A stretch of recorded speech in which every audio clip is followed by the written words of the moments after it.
Big news for Nebraska football on Monday when Georgia outside linebacker MJ Sherman announced that he was transferring to the Nebraska Cornhuskers. And Husker fans are excited. They're getting a former four-star, top 50, top 100 outside linebacker, pass rusher, a guy that was top, 3, 4 at his position when he was coming out of high school. And anytime you get a player that was coveted by a school like Georgia, who's just producing NFL draft picks left and right on defense, so anytime you get a player like him to transfer to your school, you're excited. And a lot of Husker fans are. Now, it's not uncommon that Nebraska gets a pass rusher. Nebraska got one last year in O'Shawn Mathis. But this is a little different. There's a lot of hype, a lot of excitement around O'Shawn Mathis. But he was a more proven player. He had been a starter. He had been a regular rotation player for quite a while at TCU. Even had 8 sacks his second year there with the Horned Frogs. Whereas MJ Sherman, I know the hype's there, and he was a very prized recruit, but he's unproven. He's only got 14 tackles and a half a sack in 3 years. He wasn't playing on a regular basis. He was, probably even third string. Only 14 tackles, like I said, 14 tackles, but most of those came on special teams. He had, against Kent State this year, his was his most tackles. He had 2 tackles against Kent State. Both of those came on special teams. So as Husker fans, it's one thing to be excited, and you should be. Anytime you can get talent, that's exciting. But we have to hope that MJ Sherman is a lot more like Trey Palmer and a lot less like Stephon Wynn Jr. Now, Trey Palmer, when he was at LSU, he had a lot more production. He wasn't the number one receiver. He didn't get out there a lot, but he still was able to have some production and got, 300 some yards, got a couple touchdowns, had a kick return touchdown. So Nebraska kind of maybe saw a little bit more with what they were. When I looking at MJ Sherman, he reminds me a lot of Stephon Wynn Jr., who Nebraska got last year from Alabama. So just like MJ Sherman, Stephon Wynn was coming from an elite program like Alabama. He was a highly touted. Stephon Wynn was a former 4-star, highly regarded recruit out of, that went to Alabama, who was stuck behind talented guys ahead of him and just couldn't get his opportunity. He comes to Nebraska and really kind of struggled to make his mark. He's back again next year, hopefully. I like Stephon Wynn, the tape that I saw, and hopefully he's able to kind of turn it around with Tony White in this defense. But that's my concern with Sherman, is I went and watched as much tape as I could. I saw the tape against South Carolina. I saw him play against Florida, TCU, even Georgia Tech. And it was little bits, a snap here, a couple snaps there. And you have to really kind of look and see, what is Nebraska getting, because you don't have a lot of tape and a lot of production to base this off of. It's a lot of, hey, here is a highly touted recruit that went to an elite defensive program that just couldn't see the field because they're churning out NFL draft, first-round picks, second-round picks, third-round picks, all ahead of them. So let's get into the tape. Let's see what MJ Sherman has to offer. The first thing I noticed about Sherman in a little bit was he's got the ability to be strong at the point of attack. Here he is lined up on the outside, 9 technique, on a bunch set side.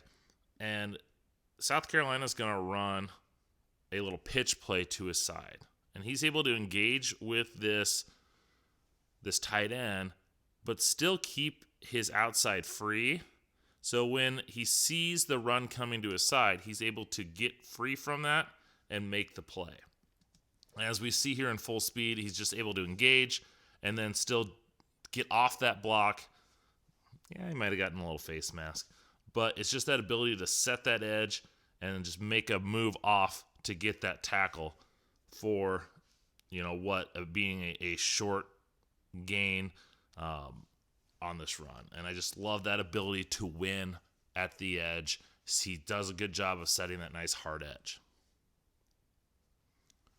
Now, I'm not going to say MJ Sherman is a fluid athlete, not like O'Shawn Mathis. O'Shawn Mathis is a guy that can change directions pretty fluidly, pretty seamlessly.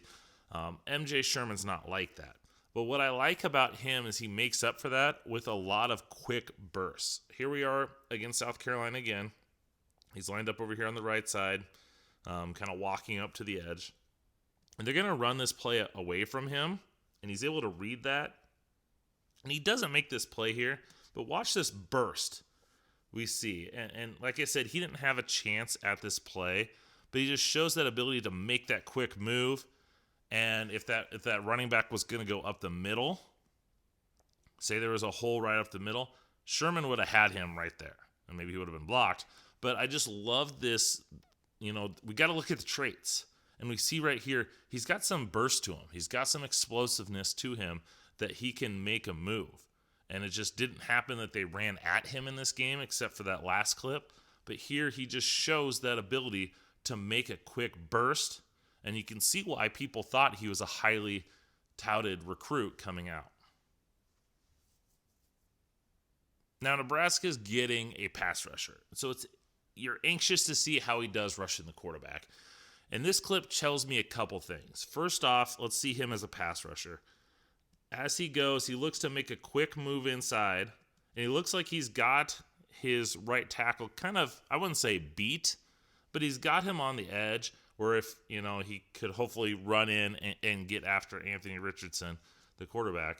But the right tackle comes over. And it was just tough because, MJ Sherman has a limited amount of pass rushing reps. So you don't see, it's hard to see, we've seen elite NFL pass rushers, they're not winning on every single play. And so we see here, he tried to do a little bit of a rip move. And so he's got some ability, quick inside move. You like to see this. But what I love out of this clip is it once again shows his athleticism. As we continue, we see that, hey, the play's starting to break down. MJ Sherman's not quitting. He's still moving. He's not stopping on his block. And when Anthony Richardson breaks out, watch the acceleration and the burst on that closing speed. He came all the way from the other side of the field to force Anthony Richardson out of bounds instead of keep moving. And yeah, there wasn't a ton of room out there. No, I get it. But I love the motor. I love the acceleration. And Anthony Richardson's a fast quarterback. He's a mobile quarterback. He's a guy that's probably going to go in the top 15, top 20 picks of the 2023 NFL draft.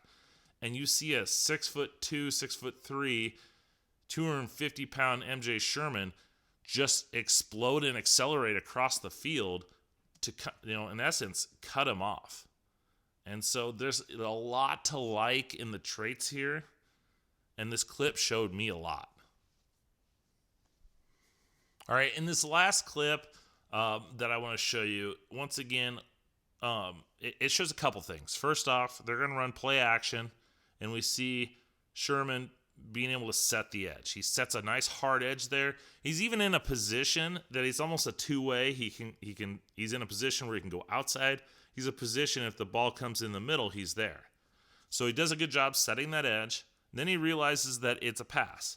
And look at him being able to generate some push. This is against a tight end, not an offensive tackle. But he's able to push this tight end back into the quarterback, forcing him to get more depth.